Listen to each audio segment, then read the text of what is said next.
विद्यार्थी मित्र, आज आपण आपल्या इयत्ता 11वीच्या युवक भारती मराठी पाठ्यपुस्तकातील 7व्या क्रमांकाचा पाठ अभ्यासणार आहोत। या पाठाचे लेखक आहेत प्रवीण दवणे आणि या पाठाचं नाव आहे, शीर्षक आहे माणूस बांधूया। माणूस बांधूया। पाठामध्ये जो आशय, जो विचार लेखकानं सांगितलेला आहे तो पाहण्यापूर्वी लेखक प्रवीण दवणे यांचा परिचय आपण पाहूया। प्रवीण दवणे हे मराठी साहित्यामध्ये लेखक, कवी, गीतकार, पटकथा लेखक व वक्ते म्हणून परिचित आहेत, प्रसिद्ध आहेत। त्यांच्या काही लेखसंग्रहाची नावं या ठिकाणी दिलेली: दिलखुलास, थेंबातलं आभाळ, अत्तराचे दिवस, सावर रे, गाणारे क्षण, मनातल्या घरात, रे जीवना हे ललित लेखसंग्रह त्यांचे प्रसिद्ध आहेत। तसेच रंगमेघ, गंधखुणा, आरताचे लेणे, ध्यानस्थ, भूमीचे मार्दव हे त्यांचे कविता संग्रह प्रसिद्ध आहेत। प्रश्नपर्व हा वैचारिक लेखसंग्रह त्यांचा प्रसिद्ध आहे।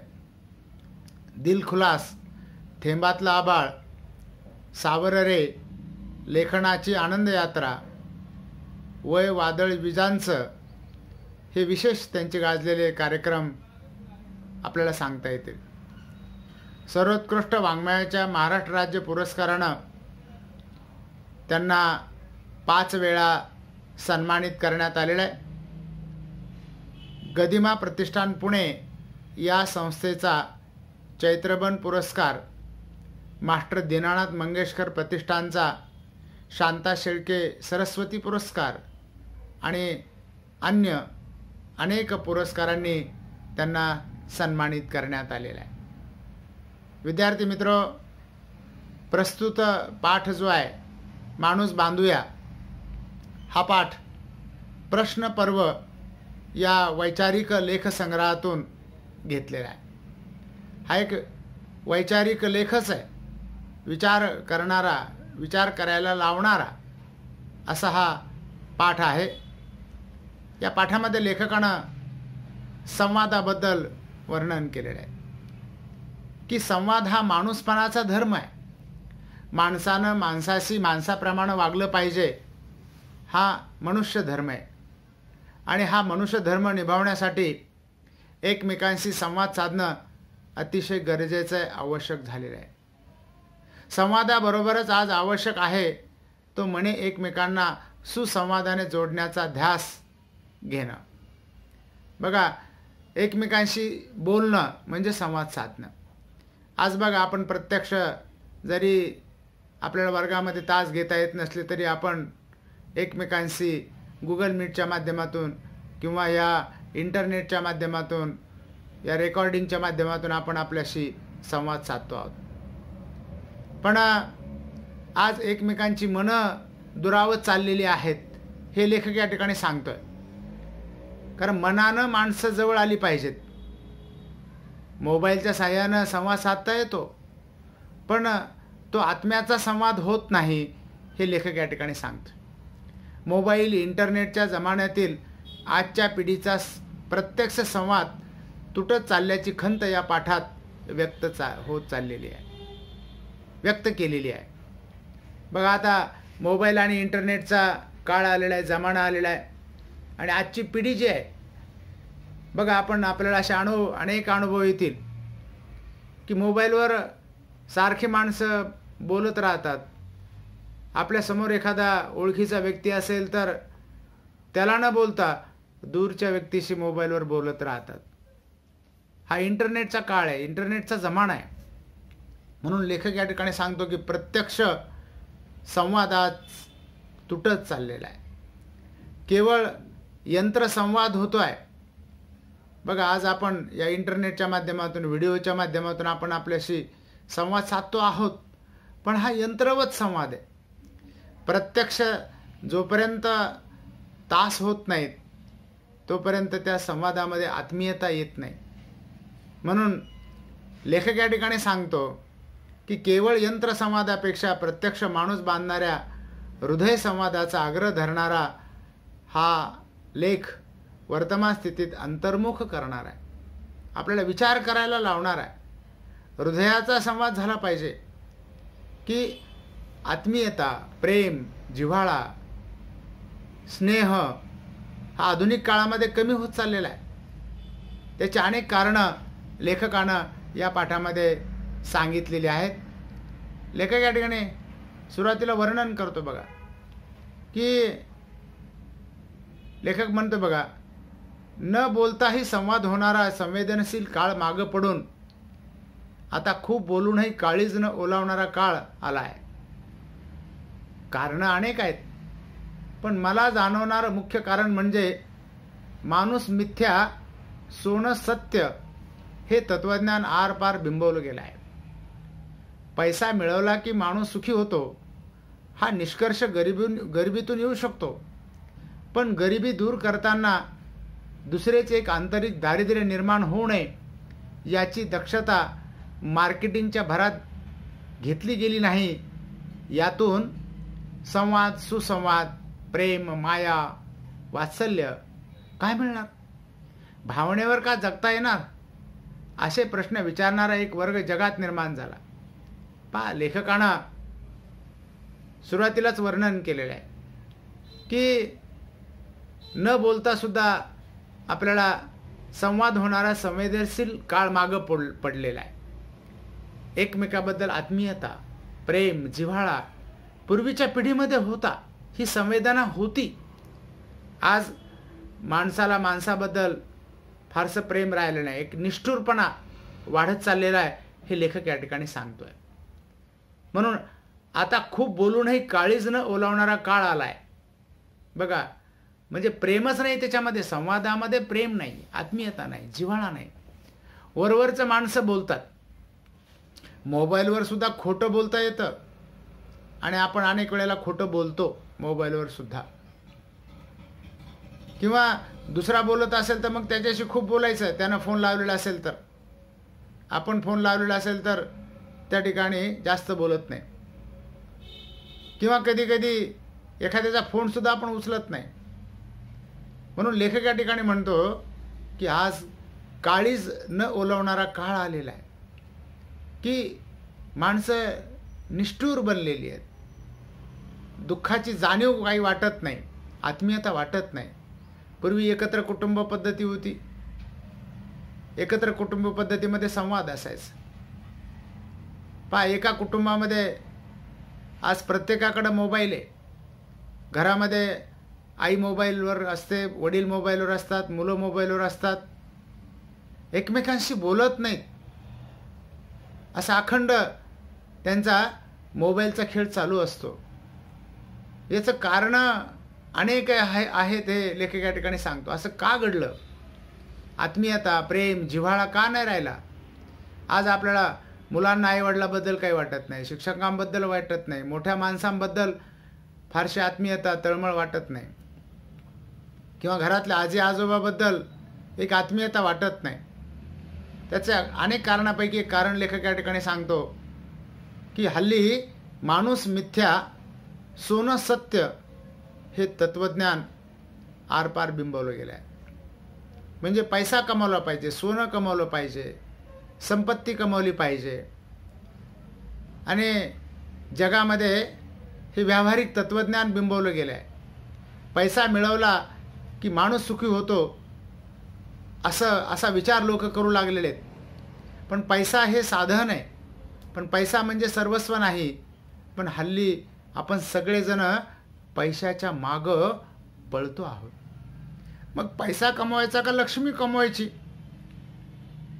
अर्थातच त्या ठिकाणी सन्मानानं आपण पैसा कमवला पाहिजे.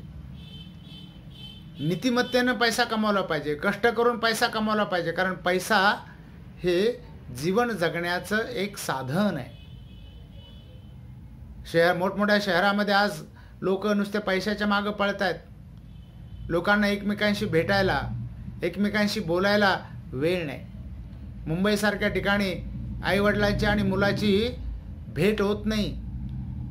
म्हणजे वडील पहाटेच ड्युटीला निघून जातात, संध्याकाळी उशिरा परत येतात आणि मुलं त्यावेळेस झोपलेली असतात. आणि हल्ली असं लोकांना वाटायला लागलं की पैसा मिळाला की आपण सुखी हो. पण संतांनी लिहून ठेवलं बघा, जगी सर्व सुखी असा कोण आहे. गाडी घेतली, बंगला घेतला, घर बांधलं, संपत्ती मिळवली म्हणजे आपण सुखी होतो, असा चुकीचा निष्कर्ष हल्ली जगामध्ये वाढू लागलेला आहे. हा लेखक या ठिकाणी विचार करतोय, सांगतोय आपल्याला. हा निष्कर्ष गरिबीतून येऊ शकतो. आता गरीब माणसाला वाटतं की पैसा मिळवला पाहिजे, साहजिकच आहे. पैसा एक साधन आहे, पैसा कमवला पाहिजे, पण पैशाच्या आहारी जाता कामा नये. पण गरिबी दूर करताना दुसरेच एक आंतरिक दारिद्र्य निर्माण होऊ नये याची दक्षता मार्केटिंगच्या भरात घेतली गेली नाही. बघा हल्ली काय झालंय, मार्केटिंग झालंय. मार्केटिंग म्हणजे त्या ठिकाणी वस्तू विकणं, बाजार झालाय. की एखाद्याकडे एखादी वस्तू असली की त्यानं ती विकायची. मग हल्ली जाहिराती आलेल्या आहेत. या जाहिरातीच्या युगामध्ये जास्तीत जास्त लोक आपल्याकडली वस्तू विकायची आणि त्यातून पोट भरण्यासाठी मग व्यवहार करायचं. पण यामुळं झालं काय की यातून सुसंवाद तुटत चालला आहे. प्रेम, माया, वात्सल्य त्यातून मिळत नाही. पैसा कमवण्यासाठी लोक खोटं बोलतात. आणि मग काही लोक म्हणतात की भावनेवर का जगता येणार. आता जगण्यासाठी अन्न लागतं आणि पैसा हे एक साधन आहे. पण त्या ठिकाणी त्या साधनाच्या मागं किती पळायचं. कितीही पैसा कमवला तरी मनुष्य सुखी नाही, त्याला अजून सुख मिळावंसं वाटतं. अलेक्झांडरचं एक उदाहरण तुम्हाला माहिती बघा, की त्यानं सगळं जग जिंकण्याचा विचार केलेला होता. सगळ्या जगावर वर्चस्व त्यानं मिळवलं होतं. पण शेवटी हे सगळं सोडून त्याला जावं लागलं. हल्ली माणुसकी विसरत चाललेली आहे. माणसानं माणसाशी माणसाप्रमाणे वागलं पाहिजे हा विचार आता दुर्मिळ होत चाललेला आहे.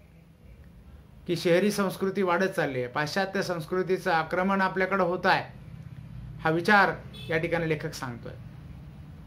म्हणून या वर्गाच्या हातात प्रसार माध्यमं होती, उद्योगधंदे होते, सूत्रधाराने बाहुल्यांना खेळवावं त्याप्रमाणे ह्या मंडळींनी गेल्या 25 वर्षात साऱ्या जगाचं एक भव्य मॉलमध्ये रूपांतर केलं, जिथं पैसा बोलतो मन मात्र मुकं राहतं.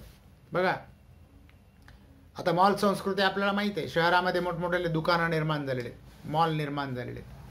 या मॉलमध्ये काय की आपण जायचं आणि आपल्याला पाहिजे ती वस्तू आपण हातानं निवडायची, काउंटरवर यायचं, पैसे द्यायचे आणि ती वस्तू घरी आणायची.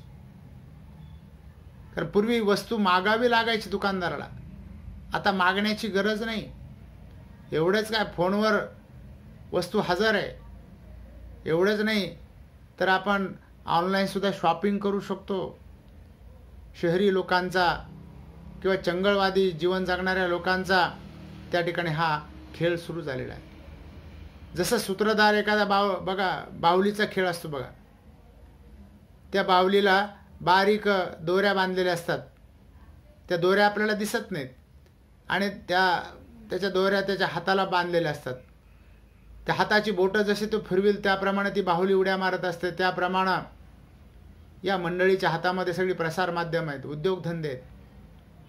आणि मग हे चंगळवादी वृत्ती पसरलेली, खाएंगे पिएंगे ऐश करेंगे और क्या, म्हणून मॉल वाढलेले आहेत. घरपोच डिलिव्हरी येते, तुम्ही काही मागा वस्तू, पिझ्झा मागा, बर्गर मागा, काही मागा, हजर आहे. ऑनलाईन शॉपिंग करता येते. म्हणून जगाचं एका भव्य मॉलमध्ये रूपांतर झालं, जिथं पैसा बोलतो.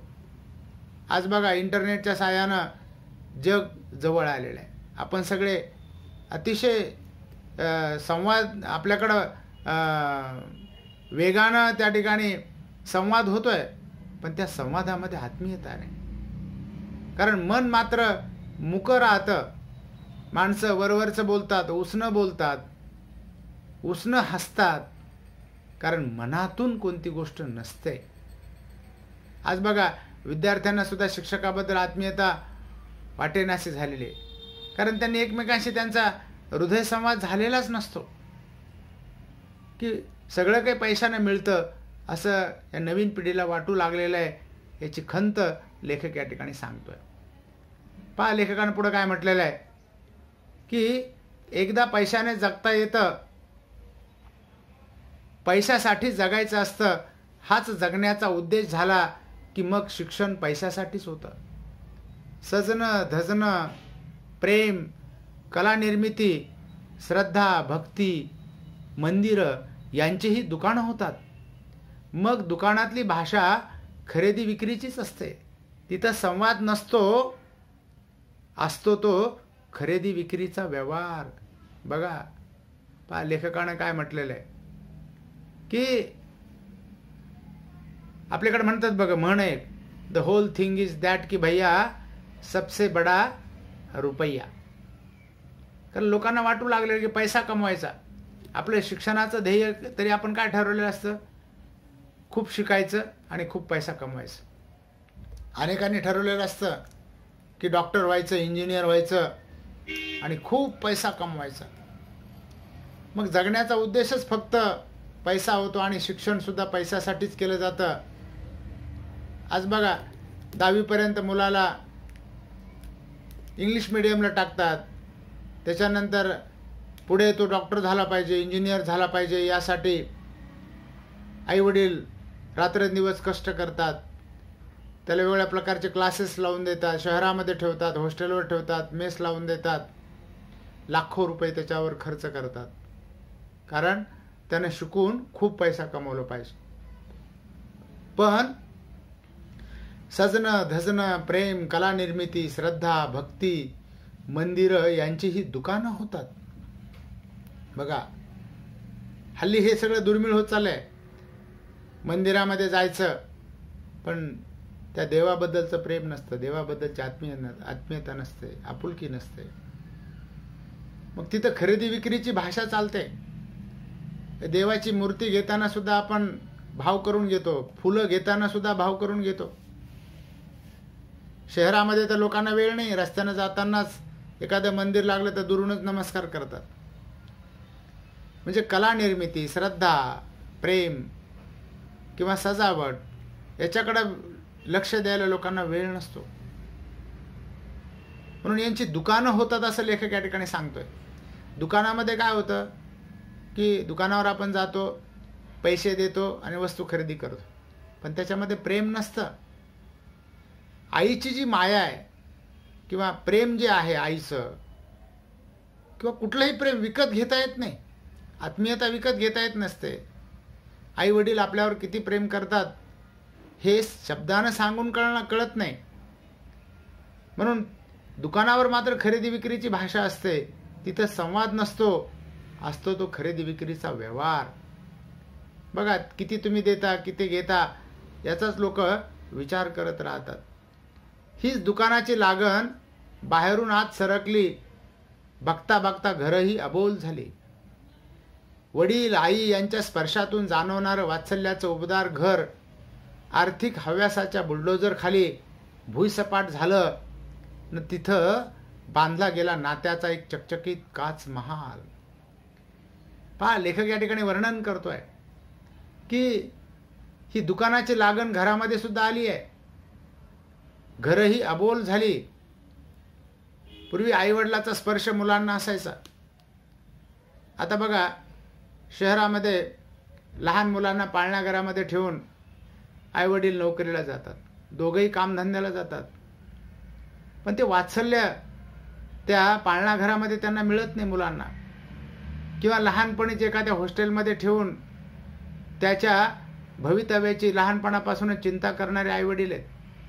कारण काय असतं की त्यांना आर्थिक हव्यास असतो की माझ्या मुलानं डॉक्टर झालं पाहिजे, इंजिनियर झालं पाहिजे, खूप मोठा अधिकारी झालं पाहिजे, मोठ्या शहरामध्ये तो राहायला पाहिजे, खूप पैसा त्यानं कमावला पाहिजे. हा आर्थिक हव्यास असतो आणि त्याच्या बुलडोजर खाली ही पिढी भुईसपाट होत चालली आहे. आणि तिथं बांधला गेला नात्याचा एक चकचकीत काच महाल. मग आई वडिलाबद्दल मुलांच्या मनामध्ये प्रेम नसतं, नातं लोक विसरत चाललेले आहेत. म्हणून लेखक या ठिकाणी म्हणतो की इथे माणूस दिसत नाही, इथे माणूस दिसत नाही, तर इथे माणूस होता पण जाणवत नव्हता. ओठ हालत होते पण साथ पोहोचत नव्हती. ज्या पिढीनं उत्कट नात्यांचे दुथडी भरलेले काठ अनुभवले ती पिढी काठावरच फेकली गेली. अशा या आर्थिक हव्यासापायी लेखक म्हणतो की तिथं माणूस होता पण जाणवत नव्हता. ओठ हालत होते पण साध पोहोचत नव्हती. बघा, आई वडील मुलांना शिकवतात, लहानाचं मोठं करतात, मोठा तो अधिकारी होतो त्याचं लग्न करून देतात आणि तोच मुलगा नंतर आई वडिलाच्या वाटण्या करतो. आज ग्रामीण भागामध्ये बघा, म्हातारे आई वडील घरी आहेत आणि मुलगा आणि सून शहरामध्ये मोठा अधिकारी म्हणून काम करतात, पण त्या आई वडिलाकडे त्यांना लक्ष द्यायला वेळ नसतो. म्हणून लेखक या ठिकाणी सांगतो की ज्या पिढीनं उत्कट नात्यांचे दुथडी भरलेले काठ अनुभवले ती पिढी काठावरच फेकली गेली. आज नाते विसरत चाललेत. घरामध्ये एकत्र कुटुंब पद्धती होती पूर्वी, आज विभक्त कुटुंब पद्धती झालेली आहे. पूर्वी आई वडील, काका काकू, भाऊ बहीण, आजी आजोबा, आत्या मामा हे सगळे नातेवाईक जवळजवळ असायचे. पण आज बोलणं कमी झाले, प्रत्यक्ष बोलणं कमी झाले, विभक्त कुटुंब पद्धती वाढत चालली आहे आणि पिढी काठावरच फेकली गेली. डोळ्यात खिन्न अश्रू आणि काळजात क्रंदन होऊन फक्त बघत राहिली. काय करावं त्यांना कळे ना. आता याच्यासाठीच मुलाला शिकवलं का, जो आईवडिलाच्या वाटण्या करतो त्याच्यासाठी शिकवलं का, केवळ पैसाच कमवायचा या ध्यासानं ही वेडी झालेली पिढी आहे. हे काय घडतंय? माणसं असं का वागतायत? शिक्षणाचं असं काय होत आहे? वृत्तपत्र समाजाला कुठं नेत आहेत? कोसळत कोसळत अजून सारी पडझड कुठपर्यंत खाली जाणार आहे? बघा, ही आपली जीवनाची पडझड होत आहे हे लेखक या ठिकाणी सांगतोय. जुन्या पिढीनं अश्रू गाळण्याशिवाय पर्याय नाही, फक्त ते अश्रू गाळत राहतात की आपला मुलगा आहे, आपली मुलगी आहे, शहरामध्ये आहे, मोठा अधिकारी आहे, डॉक्टर आहे, इंजिनियर आहे. अशा अनेक घटना घडताना आपल्याला दिसून येतात. म्हाताऱ्या आईवडिलांची लाज वाटते लोकांना. आपले आईवडील आहेत हे सांगायची लाज वाटते. पण पूर्वीच्या पिढीमध्ये मातृदेवो भव, पितृदेवो भव, आचार्य देवो भव, अतिथी देवो भव अशी सांगणारी आपली ही पिढी होती. पण नेमकं काय घडतंय, कशामुळं घडतंय? शिक्षणाचं हे असं त्या ठिकाणी उद्देश होता का? आणि वृत्तपत्र समाजाला कुठं नेत आहेत? आज चंगळवाद वाढत चाललेला आहे, शहरी संस्कृती वाढत चाललेली आहे. कोसळत कोसळत अजून सारी पडझड कुठपर्यंत खाली जाणार आहे? लहान मुलं सुद्धा बघा मोबाईलच्या एवढी आहारी गेलेली आहेत की मोबाईलशिवाय जेवत नाहीत. पैसा पाहिजे त्यांना आणि कष्ट करायला नको. म्हणून लेखक या ठिकाणी म्हणतो की याचा पोखरणारा भोंगा घेऊन 70-75ची मनं कातर होत राहिली. आज 70-75मध्ये जी काही म्हातारी माणसं आहेत त्यांच्या मनाचा कोणी विचार करत नाही. म्हाताऱ्या आईवडिलांना भेटणं, आजी आजोबांना भेटणं, त्यांच्याशी 2 गप्पा मारणं, हा संवाद तुटत चाललेला आहे हे लेखक या ठिकाणी सांगतो.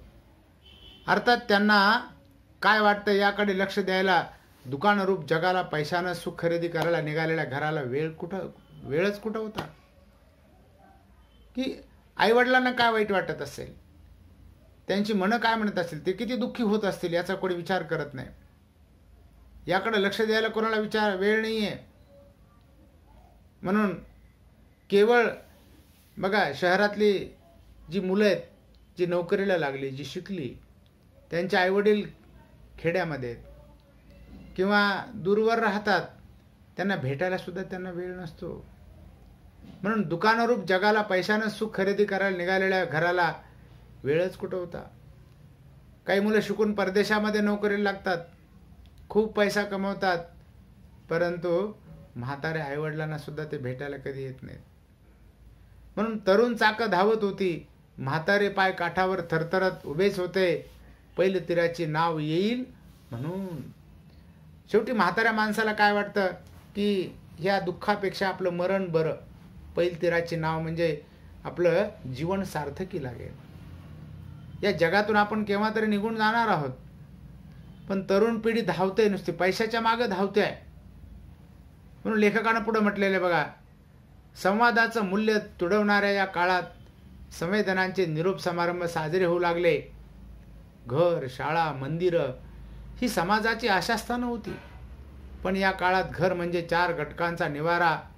पुन्हा पोटारती आकाशात उडून उडून थकून भागल्यावर टेकायला एक लॉज, एवढंच काय ते घर उरलं. बघा की संवादाचं मूल्य हल्ली पुढची पिढी तुटत चाललेली आहे. शहरातल्या लोकांना नातेवाईकांना भेटायला वेळ नसतो, त्यांच्याशी संवाद साधायला वेळ नसतो. घड्याळाच्या काट्यावर पळणारे हे लोक आहेत. मुंबई पुण्यासारख्या ठिकाणी, औरंगाबाद सारख्या ठिकाणी लोक नुसती कामधंद्यासाठी पळत राहतात. मग काय झालं की संवेदनांचे निरोप समारंभ साजरे होऊ लागले. आपल्याकडे निरोप समारंभ होतात बघा, 10वीला होतं, 12वीला होतो. त्यावेळेस आता कोणी रडत नाही. पूर्वी लग्न झालेली मुलगी सासरी जाताना रडायची, आता ती सुद्धा रडेनाशी झालेली आहे. म्हणजे प्रेम, जिव्हाळा, आत्मीयता, संवाद कमी होत चाललेला आहे. म्हणून घर, शाळा, मंदिरं ही समाजाची आशास्थानं होती, संस्कार केंद्रे ती घर, शाळा आणि मंदिरं. पण या काळात घर म्हणजे 4 घटकांचा निवारा राहिला. कारण दिवसभर काम करायचं, 2-2 शिफ्टमध्ये काम करायचं, 12-12 तास, 18-18 तास काम करायचं, आणि घरी फक्त पाठ टेकण्यासाठी, निवारा शोधण्यासाठी, निवारा घेण्यासाठी, आराम करण्यासाठी घरी यायचं आणि पुन्हा सकाळी उठून कामाला जायचं. मुंबईसारख्या ठिकाणी रात्री 11 वाजता नोकरीहून लोक येतात, 12 वाजेपर्यंत जेवण करायचं, कुणाशी आईवडिलाशी संवाद किंवा मुलांशी संवाद करायचा नाही. मुलं झोपलेली असतात आणि पहाटे 3 वाजता उठून पुन्हा 4 वाजता कामाला निघून जायचं. पोटाची खळगी भरण्यासाठी आकाशात उडून उडून थकून भागल्यावर टेकायला एक लॉज. बघा, नोकरी एका ठिकाणी असते, मुलं दुसऱ्या ठिकाणी शिकायला असतात. अशा वेळेस लॉजवर राहायचं आणि तिथंच किरायानं त्याला किराया द्यायचा. लॉजवर राहणं म्हणजे तिथं आत्मीयता नसते. वडील 6-8 महिने दौऱ्यावर, घरात आले की सारखे फोनवर, आई कामावर, घरी आली की सिरियल बघण्यात मग्न. बघा, हल्लीचं हे दृश्य आपल्याला खेड्यामध्ये सुद्धा पाहायला मिळतंय. वडील सारखे हिंडत राहतात, नोकरीनिमित्तानं, पोट भरण्यानिमित्तानं, काम करण्याच्या निमित्तानं, पैसे कमवण्याच्या निमित्तानं, आणि घरात आले की फोनवर बोलत राहतात. आई कामावर असते किंवा घरी आले की सिरियल बघण्यामध्ये गुंग असते, सारखा TV घरामध्ये असतो. मुलं पळतायत या क्लासमधून त्या क्लासमध्ये, प्रश्नपत्रिकांचे गठ्ठे सोडवत. हल्ली क्लासचं एक मोठं फॅड समाजामध्ये पसरलेलं आहे बघा, की क्लासमध्ये लाखो रुपये फीस भरली जाते आणि मुलांना रात्रंदिवस त्या ठिकाणी अभ्यासामध्ये गुंग करून सोडलं जातं. पण तिथं लेखक या ठिकाणी म्हणतो संवाद कुठला? त्या ठिकाणी आईवडील आणि मुलं कशाबद्दल संवाद करतात बघा. इथं लेखकाने सांगितलेलं आहे, फी भरायला पैसे हवेत, हॉटेलमध्ये जाऊया, पुष्कळ दिवसात चायनीज खाल्लेलंच नाही, कधाड्या इतके पैसे ओतलेत तरीही 89% न्यूयॉर्कची सिटी आणायची आहे. हे किंवा या चेहऱ्याची वाक्य पहा, की मुलांची लाखो रुपये फी असते, ती भरायची आहे त्याशिवाय क्लासमध्ये ॲडमिशन नाही, आणि घरी स्वयंपाक करायचा नाही, घरी जेवण करायचं नाही, हॉटेलमध्ये जाऊन पिझ्झा बर्गर खायचं. किंवा मुलं म्हणतात पुष्कळ दिवस झाले चायनीज खाल्लेलंच नाही, आणि वडिलांची मात्र दमछाक होते.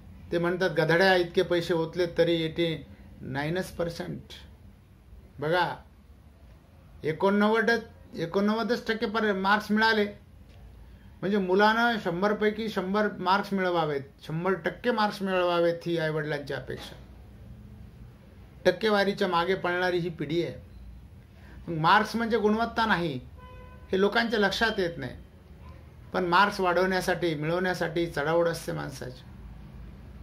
मग परदेशी शिक्षण चांगलं, न्यूयॉर्कची शिडी आणायची आहे, परदेशी शिक्षण चांगलं, असाही विचार करणारी काही पिढी आपल्याला या ठिकाणी पाहायला मिळते. या ठिकाणी सांगतो की याला संवाद म्हणता येत नाही. आत्म्याची साध असते तोच संवाद, ती नसेल तर तो गोंगाटच. बघा, आई वडील मुलांसाठी मनातून करत राहतात, आत्मीयतेनं करत राहतात, पण आई वडिलांच्या इच्छानंतर हक्क बनत राहतात. मग ती आत्म्याचा संवाद होत नाही. मग संवादाची व्याख्या लेखक या ठिकाणी सांगतो की आत्म्याची हाक घालणं म्हणजे संवाद, बाकी नुसती गडबड बडबड आणि गोंगाट. म्हणून लेखकानं पुढे म्हटलेलं आहे, कृत्रिम पाऊस पाडण्याचा आटापिटा करावा तशा प्रकारे काहीशी अगतिक झालेली माणसं कुठं ईमेल, कुठं चॅटिंग, कुठं SMS, कुठं फोनवरून बिनचेहऱ्याने बडबडत राहतात. बघा, म्हणजे त्या ठिकाणी फारशी आत्मीयता नाही, तळमळ नाही. बोटांनी बटनांचा खेळ म्हणजे संवाद नव्हे, त्याची सोबत होत नाही, साथ लाभत नाही. एक भरून उरलेले एकाकीपण, रात्रीचा घट्ट दगड पहाटेपर्यंत न्यायचा बस. सकाळ झाली की पाय पाठीला लावून पोटासाठी पळपळ पळायचं. हाच विचार हल्ली पुढची पिढी करते आहे.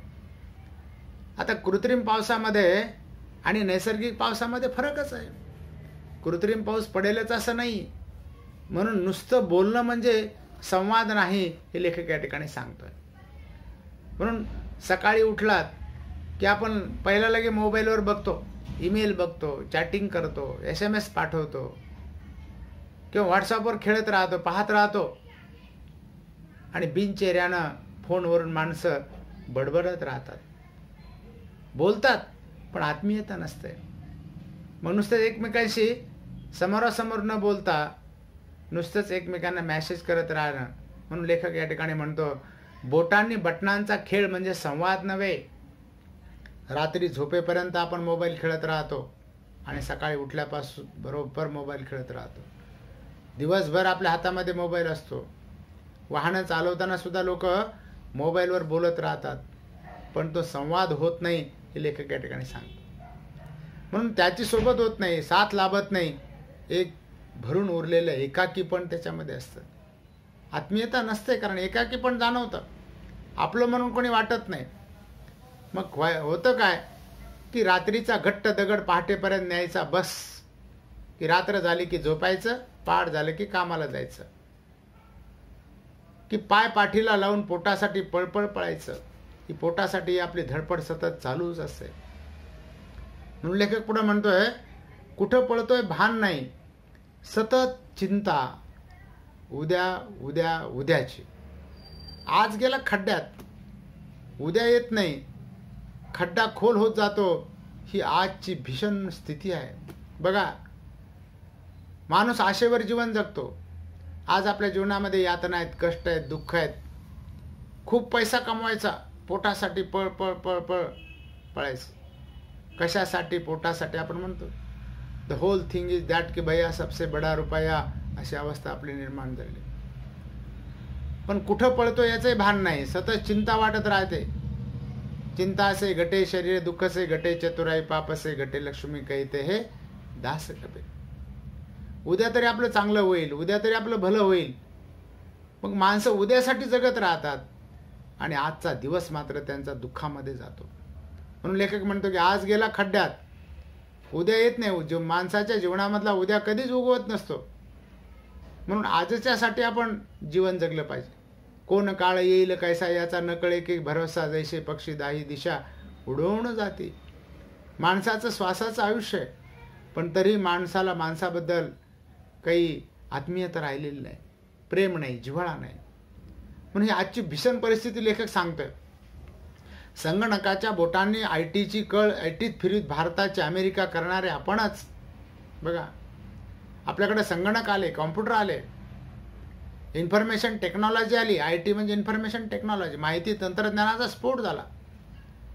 पाहिजे ती माहिती आपल्याला मोबाईलवर, टी व्हीवर, कॉम्प्युटरवर उपलब्ध होते. मग भारताची अमेरिका करणारे आपणच असं लेखक या ठिकाणी म्हणतो. आणि पुन्हा अमेरिकेवर टीका करणारे आपणच. आज माणसं एकमेकांशी जुरावत चाललीत हे लेखक या ठिकाणी सांगतो. लौकिक प्रगती करणाऱ्या विज्ञानाचं कोडकौतुक करताना लौकिक चिरंतन आनंद देणाऱ्या या मातीच्या वारशाचं तेज लोपून कुठलं सुख मिळणार. बघा, खरं म्हणजे आपलं विज्ञानाची मोठी प्रगती झाली आधुनिक काळामध्ये. आधुनिक काळ हा विज्ञानाचा काळ मानला जातो, विज्ञानाचं युग मानलं जातं.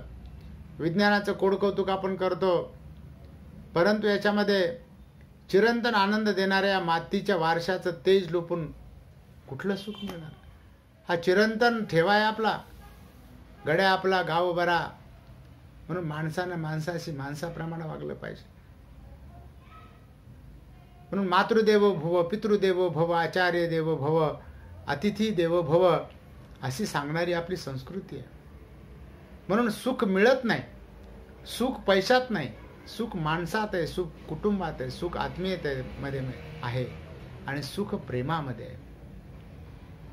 म्हणून या ठिकाणी लेखक म्हणतो की कुठलं सुख मिळणार, मिळणारच नाही, मिळणार नाहीच, हेच त्रिवार सत्य आहे. मग खरं सुख ते कोणतं हेही कळण्यापासून आपण इतके दूर जाऊ की विनाश हाच विकास हा नव्या जगाचा मंत्र होईल. बघा, यंत्रानं माणसाला त्या ठिकाणी भौतिक सुख उपलब्ध करून दिली, पण यंत्र म्हणजे काही त्या ठिकाणी सुख नाही. यंत्र एक साधन आहे. बघा, एखादी वस्तू आपण खरेदी केली की तात्पुरता आनंद होतो आपल्याला, कायम आनंद होत नाही किंवा ते सुख कायम टिकत नाही. मग विनाश हाच विकास.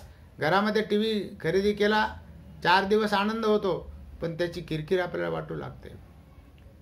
मग टी व्हीवरल्या मालिका संपेपर्यंत घरातील लोकांचा एकमेकांशी संवाद नाही. म्हणून लेखक या ठिकाणी म्हणतोय, आता निव्वळ यंत्रवाद करून चालणार नाही, गरज आहे ती चिंतनाची. आपण चिंतन केलं पाहिजे की नेमकं होतंय कुठं, बिघडतं कुठं, घडतं कसं, कुठं भरकटत निघालो आहोत हे कळण्यासाठी धावताना अंमळ थांबण्याची गरज आहे. माणसं जगण्यासाठी धावतायत, सुख शोधण्यासाठी धावतायत, पण त्याचं चिंतन करायची गरज आहे हे लेखक या ठिकाणी सांगतो. जाणण्याची गरज आहे. आपल्याला संवाद शून्य एकाकी पण नको आहे हे खरे आहे. आज माणसं एकाकी होत चाललेली आहेत, फ्रस्ट्रेशन येत चाललेलं आहे, वैफल्य येत चाललेलं आहे. पण आपणही कोणाला तरी संवाद न करता एकाकी पाडला आहे. यामुळे अस्वस्थ होण्याची गरज आहे. बघा, आपणही इतरांशी संवाद साधला पाहिजे, दुसऱ्याला एकाकी पाडता कामा नये. माणसं एकाकीपणानं जीवन जगतायत. शहरामध्ये बघतो आपण आज स्वतःशी लोक बडबड करायला लागलेले आहेत. हा संवाद नाही आहे, हा मानसिक स्वास्थ्य बिघडल्याचं लक्षण आहे. म्हणून लेखक या ठिकाणी म्हणतो, संवाद नको होतो तोही स्वार्थासाठी, आणि आता तो हवा आहे तोही स्वार्थासाठीच. संवाद इतरांसाठी जसा आहे तसा तो आपल्या सुखासाठी सुद्धा आहे. माणसं एखाद्याशी बोलायचं टाळतात कारण त्यातून स्वार्थ असतो. पण आपल्या माणसाशी आपण बोललं पाहिजे, भेटलं पाहिजे, आत्मीयता, तळमळ, जिव्हाळा. म्हणून ही लबाडी कायम ठेवली तर पुन्हा आणखी एक संवाद हवाय. ह्या स्वार्थाचा मॉल उभा राहील इतकंच. हा स्वार्थाचा मॉल आपल्याला उभा करायचा आहे. संवाद पाहिजे, एकमेकांशी आपण बोललं पाहिजे. घरामध्ये सुद्धा आई वडिलांशी अबोला धरणारी मुलं आपल्याला पाहायला मिळतात. आईवडिलांशी बोलत नाहीत. लहान मुलंसुद्धा आता टी व्हीवर रात्रंदिवस मालिका बघत राहतात, मोबाईल खेळत राहतात. म्हणून या ठिकाणी पुढे म्हटलेले लेखना की संवादाची इतकी गरज माणसाला का आहे याचा शोध या निमित्तानं घ्यायला हवा. मन हे प्रत्येक प्राण्याला आहेच, पण मनात सुखदुःखाची कंपनं निर्माण होऊन त्यातून नवनिर्मिती करण्याचं अनोखं दान फक्त मनुष्य प्राण्यालाच आहे. प्रत्येक प्राण्याला मन असतं, पण माणसाचं मन जे आहे ते नवनिर्मिती करत असतं. त्याला नवनवीन काहीतरी शोधता येतं. मानवी जीवनामध्ये सुखदुःख आहेत. समर्थ रामदासांनी म्हटले बघ, जगी सर्व सुखी असा कोण आहे, विचारे म्हणा तूच शोधून पाय. मनात वाचिरे पूर्व संचित केले तयासारखे भोगणे प्राप्त झाले. आपलेच कर्म आपल्याला भोगावे लागतात. चांगले कर्म केले तर त्याचं फळ आपल्याला सुख मिळतं, वाईट कर्म केले तर त्याचं फळ आपल्याला दुःख होतं. म्हणूनच मेंदूतून प्रगटणाऱ्या अनेक नैसर्गिक प्रेरणापैकी एक नवनिर्मितीची प्रेरणा जी विचार करायला लावते, भूतकाळाशी धागा जोडते, असं त्या ठिकाणी लेखक या ठिकाणी सांगतो. ही माणसाची नैसर्गिक प्रेरणा नवनिर्मिती करणं, की त्याच्याकडे ती प्रतिभा आहे, त्याच्याकडे ती बुद्धी आहे. माणसाचं मन भविष्याचं स्वप्न रंगवते. निजलेली ऊर्जा जागून वर्तमान सुसह्य होण्यासाठी नवनव्या प्रयोगामध्ये गुंतते. म्हणून लेखक या ठिकाणी सांगतो की माणूसपणाचं पोषण होण्यासाठी संवाद हवाय. संवाद हा माणूसपणाचा पायाभूत धर्म आहे. हा संवाद आधुनिक काळामध्ये लोप पावत चाललेला आहे. आज ह्या धर्मावर धर्मसंकट आल्यानं माणसं माणसासारखी वागत नाहीत असं दिसतं. त्यांना अधिकाधिक हव्यासाचा, कुठे थांबायचं हे न कळण्याचा एकाएकी पथच जीवनपथ वाटत आहे. बघा की कुठे थांबावं, किती पैसा कमवावा म्हणजे आपल्याला सुख मिळेल हे माणसाला कळत नाही. खूप पैसा कमवायचा, पुढच्या पिढीसाठी पैसा कमवायचा, आणखीन पुढच्या पिढीसाठी पैसा कमवायचा, हे सूत्र या पिढीनं स्वीकारलेलं आहे. म्हणून या ठिकाणी लेखक म्हणतो की नव्या जगाची जीवनशैली माणूसपणाशी जवळीक साधत नाही. ती त्याच्या नैसर्गिक विकासाच्या आड पदोपदी येत असल्याने पुढचे प्रश्न मनाच्या संबंधीच अधिक असणार आहेत. बघा की माणसं मनानं दूर चाललेली आहेत. मन वडाय वडाय उभ्या पिकातलं ढोर, किती हाकला फिरी येतं पिकावर, असं बहिणाबाई चौधरीने मनाबद्दल म्हटलेलं आहे. की आज माणसाचं मन आपल्या ताब्यात राहिलेलं नाही. जिकडं भरकटत तिकडं मनुष्य त्या मनानं भरकटत चाललेला आहे. आणि ते धनाने सोडवता येणार नाहीत. सगळेच प्रश्न धनानं सोडवता येत नाहीत. पुढे तरी सोडवणारे तरी वेगळे उरतील का, ही सुद्धा शंका येते. प्रश्न सोडवणारे कोणीतरी भेटतील का, अशी सुद्धा शंका लेखकाला वाटू लागलेली. इतकी मनोरुग्णता वाढण्याच्या आतच समंजस पालकांनी झडझडून जाग व्हायला हवंय. आज मनोरुग्णता वाढत चाललेली आहे आणि ही जबाबदारी कोणावर आहे हे पुढे लेखक सांगतोय. लेखक, कलावंत, नेतृत्व, माध्यम यांनी व्यक्तिगत अहंकार आणि केवळ आर्थिक मिळकतीची व्यावसायिकता सुवर्ण मध्यावर आणून मन जागरण करण्याची गरज आहे. आज मन जाग झालं पाहिजे आणि आपला वैयक्तिक अहंकार बाजूला ठेवला पाहिजे. आज बघा शिकलेली लोक जास्त अहंकारी बनत चाललेली आहेत. मग शिकला म्हणजे सगळंच ज्ञान प्राप्त होतं असं काही नाही. डिग्री म्हणजे ज्ञान नाही, पदवी म्हणजे ज्ञान नाही. पदवी म्हणजे ज्ञान संपादन करण्यासाठी मिळवलेली पात्रता आहे. म्हणून लेखक, कलावंत, नेतृत्व, माध्यम यांनी व्यक्तिगत अहंकार बाजूला ठेवला पाहिजे. कोणी नेते असतील, लेखक असतील, माध्यम असतील म्हणजे टी व्ही, मोबाईल, वर्तमानपत्रासारखे माध्यमं असतील, यांनी अहंकार बाजूला ठेवला पाहिजे आणि आर्थिक मिळकतीची व्यावसायिकता मध्यावर आणून ठेवायची. खूप पैशाच्या आहारी जायचं नाही. आज माणसं पैशाच्या आहारीच गेलेली. म्हणून इतकी वाट पाहण्या इतका सुद्धा वेळ माणसाला आज नाही. कविश्रेष्ठ केशवसुतांच्या शब्दामध्ये लेखक या ठिकाणी सांगतोय की आता आपण माणूस बांधूया, उठा उठा बांधा कमरा, मारा किंवा लढत मरा, सत्वाचा उदयोस्तू करा. असं केशवसुतांनी म्हणजे कृष्णाजी केशव दामले यांनी आपल्या काव्यामध्ये वर्णन केलेलं आहे. हे वरील आवाहन प्रत्येकाने जाणलं पाहिजे. इमारती बांधणं, जागा, म्युझियम बांधणं पुरं झालं.